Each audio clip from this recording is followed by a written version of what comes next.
A few NFL head coaches have already been fired, but which head coaching vacancy is the most attractive? Let us know in the comments. Make sure you like, comment, and subscribe. And shout out to our guy right here for a dope comment on one of our recent episodes of Simple Question. But Matt, let's tackle this objective today, man. Which of these NFL head coaching vacancies is the most attractive to you? I think it's the Arizona Cardinals. I think even though this year has been terrible, and obviously Murray's out with the injury, you had Zach Ertz go out with an injury, J.J. Watt's retiring, there's still a lot to be excited about. I mean, Kyler Murray is still one of the better young quarterbacks in the NFL. Fair. As long as he comes back healthy, he's going to be one of the more mobile ones as well. You still have DeAndre Hopkins. The run game was serviceable at times with James Conner, but you still have a lot of weapons on the outside. And then you got guys like Budda Baker on defense. Zaven Collins looks promising. Isaiah Simmons looks promising.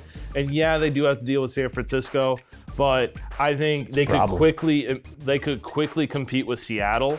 And then the Rams are going to be poor for a while. So if that's what you're doing and you're battling with San Francisco being 1 and 2, then you can easily fight for that wild card spot. And who knows, maybe you get lucky and you end up winning that division.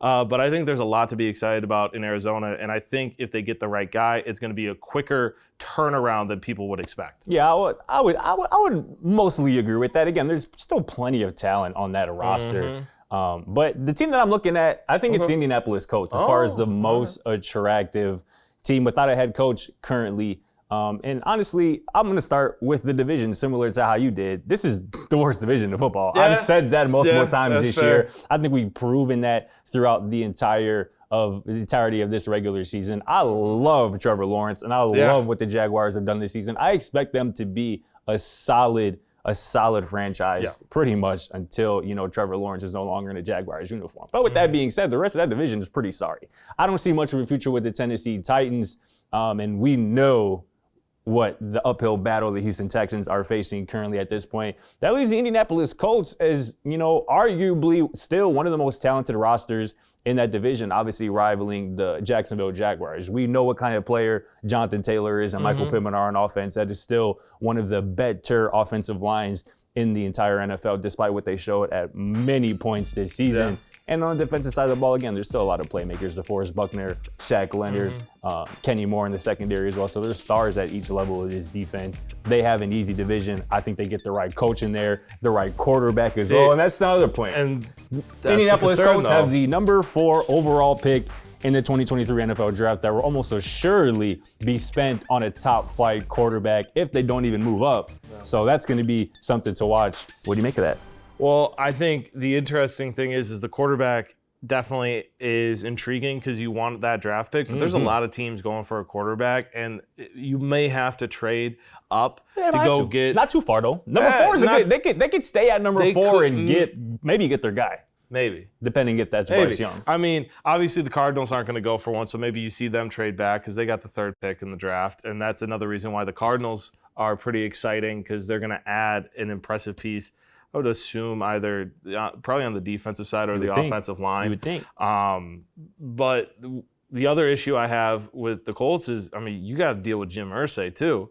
And the quarterback situation is not for sure. And they got to add more weapons. You got to look at, one of the issues that the Colts had this season is you didn't really have anyone other than Pittman to throw to.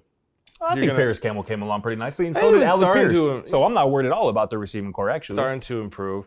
I think the defense is going to be interesting because, it was good, but it's definitely heading out of that window of its prime. No doubt about it. And again, depending on the coach, if you bring in a defensive-minded coach that can help on that side of the ball, again, the key here is the quarterback. Yeah. Obviously, they need to get the right guy in that quarterback room. Maybe it happens in this draft. Maybe it happens in this offseason because, as we know, there's a handful of free agent quarterbacks. Ballard doesn't have a good track record. That's true. Ballard doesn't have a good track record. That's very true. I have to give you some credence to that argument there. So it's gonna be something to watch. But in terms of talent, in terms of a path to winning a division title, I don't know if anybody has it easier in terms of these open vacancies than the Indianapolis Colts. So I do agree with that division. I do agree with that from a talent standpoint. But I will say that but from a coaching, you're going to go up against Doug Peterson, great coach. Yep.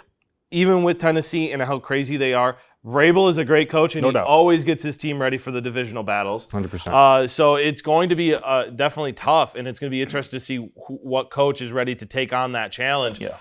And that's also a bit of a pressure because it's like, if you can't win in the AFC South, I mean, there's pressure there because it is supposed to be the easier Especially route. since Dougie P just came in the first year and took it all the way. And also, too, they're obviously the Colts are in the tougher conference of the two. Your Cardinals are in the easier of the conference, so that's a debate to be had as well. But let us know in the comments which head coaching vacancy is the most attractive for the next head coach to get up in that spot. Let us know in the comments. Make sure you like, comment, and subscribe. We'll catch you on the next episode. Simple question. Cardinals jumped off the cliff.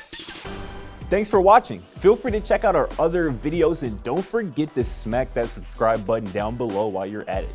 Also, for more great and original content, head right over to bvmsports.com.